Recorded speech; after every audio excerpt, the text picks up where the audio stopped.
So, you feel that it's time for you to sell off some stuff. Or maybe you clicked on the wrong video. Either way, I'm here, happy to help you, but mostly if you want to have advice on how to sell some stuff. Let's go! First of all, backtrack on why you want to sell some of your stuff. Because if you do it for the wrong reasons, you might end up regretting it.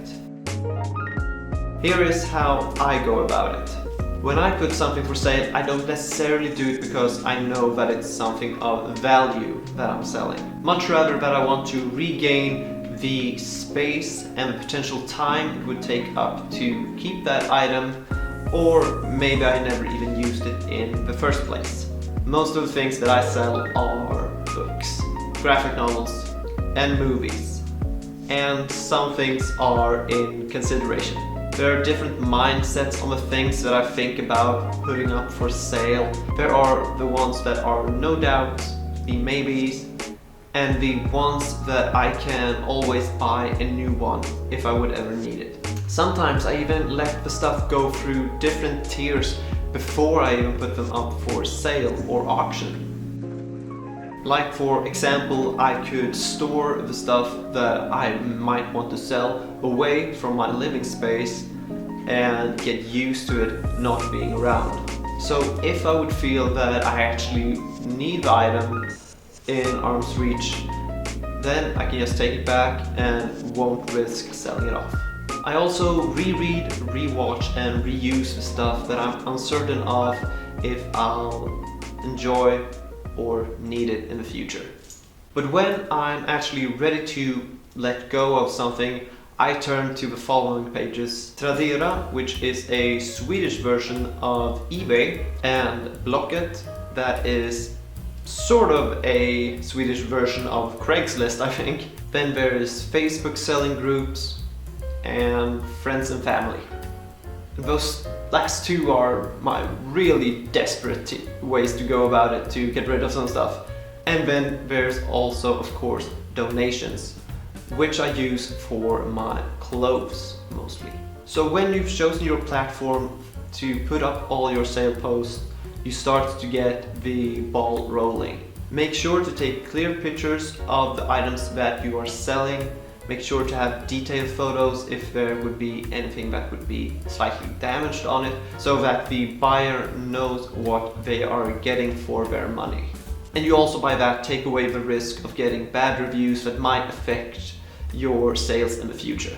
But what if somebody doesn't bid on my auction or nobody's watching my sales post? Well, maybe you're not exposing your sales enough, maybe your title name is too short, and yeah, you could go about it and put up your stuff for sale on several sites, of course. But the monitoring process might be too much depending on how much you are selling, and might forget to take down the sales post on each and every page once you've actually sold one of the items. Another reason might be the pricing that you're setting. Maybe there's a bar that you just won't go under. Unless I can't get this amount of money, I won't sell it, and I'll keep it, and it'll take up my space, and I'll just learn to love it. But when it comes to the bidding sites, putting a smaller starting bid could be one of the best ideas for you, depending on how many eyes you have on that item. But seeing a bidding war on something that you yourself has put up for sale could be just as thrilling as buying into something new yourself.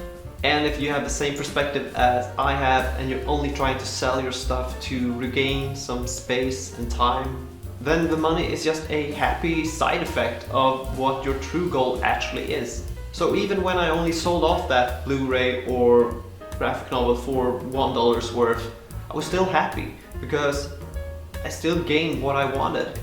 And then there's of course the packing process, and this part I actually love. Remember that you made a person very happy to have won your auction or have found your sale post and was the first one to get there. And therefore you should do your best in order to package that item and so it arrives in the promised condition. To pack up all of the stuff that I'm selling, I take use of different sort of tapes, a whole lot of bubble wrap, and cardboard. When unpacking, depending on the weight, I might go 1 or 2 laps around the item with bubble wrap, depending on how heavy it actually is. And then I add a cardboard wraparound type of style to secure the corners. And then I put it on the scale, so to secure that it's still in the same weight class that I first posted that it would be. And if there's someone that has bid on several items and want them, then I weigh them all together just to combine the shipping and to know and calculate the new shipping cost for those items. After all the packing is done, I sit by my computer and I email all of the winners for the weekend's auctions. I congratulate the winner and give them my payment information by simply copy and paste a already done script that only needs the total sum number added to it. And that is how I get rid of my stuff. I know I'm not the most fun guy to listen to when all I'm talking about is how I want you to sell off your stuff. But that's really not the case. Just as much as you think that every person that recommends you to pick up every book that they show you, I'm just as serious about you selling off your stuff.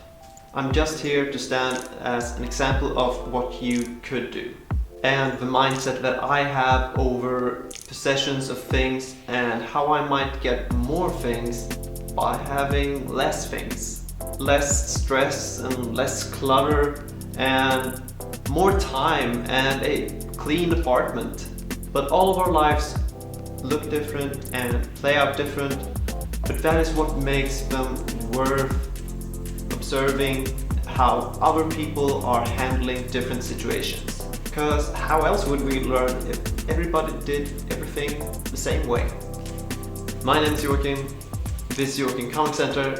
Thank you so much for watching this video. Hope to see you in the next one. Bye bye.